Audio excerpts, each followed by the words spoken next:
Job savait que sa vie intérieure était profondément enracinée en Dieu. Elle était donc accessible aux eaux vives. La rosée de l'esprit reposait constamment sur lui, le gardait de la sécheresse et le faisait reverdir comme l'arbre planté près des eaux courantes. Alors je disais, ma gloire se renouvellera sans cesse. Que veut-il dire? S'agissait-il de cette puissance de Dieu qui l'équipait constamment dans la bataille contre le péché et contre la puissance des ténèbres? Tout aussitôt, il parle de son arc, lequel, au lieu de s'user, rajeunissait ou était renouvelé entre ses mains. On m'écoutait, on gardait le silence. Après mes discours, nul ne répliquait.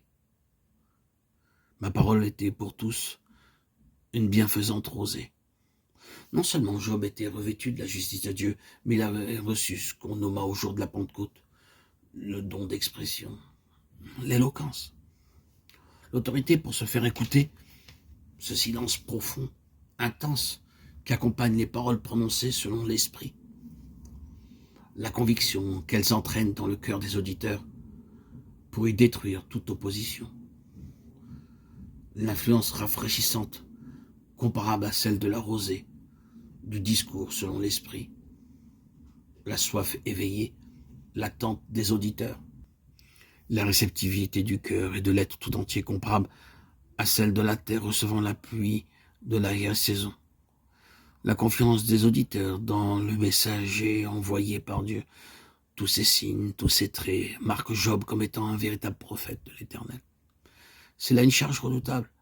Ce don d'agir sur les cœurs par la parole ne va pas sans péril. De quoi les Saintes Écritures ne manquent pas de nous avertir.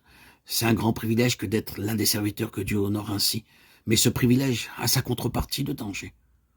Moïse pécha par ses lèvres, Élie fut puni à perpétuité, lui et sa descendance parce qu'il n'avait pas réprimandé ses fils. David fut sévèrement châtié pour n'avoir pas su garder ses yeux. Jérémie fut repris parce que son esprit défaillait. Toutes ces choses sont écrites pour notre instruction.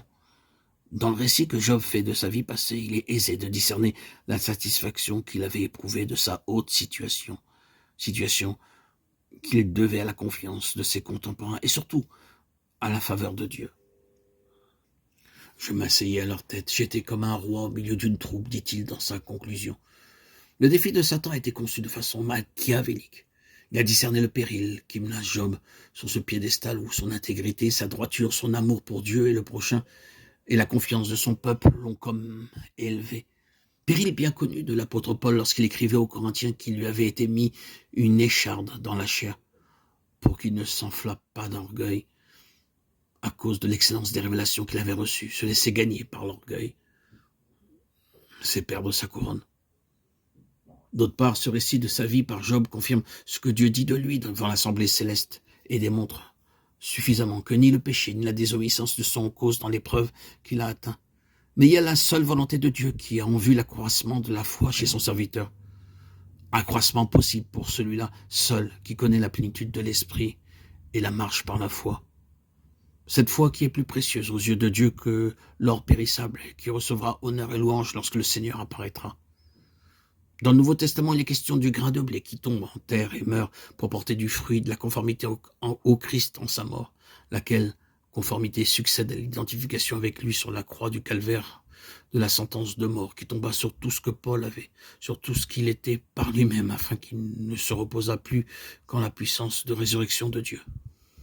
Ces choses, ces expériences correspondent à l'époque du dépouillement dans la vie de Job.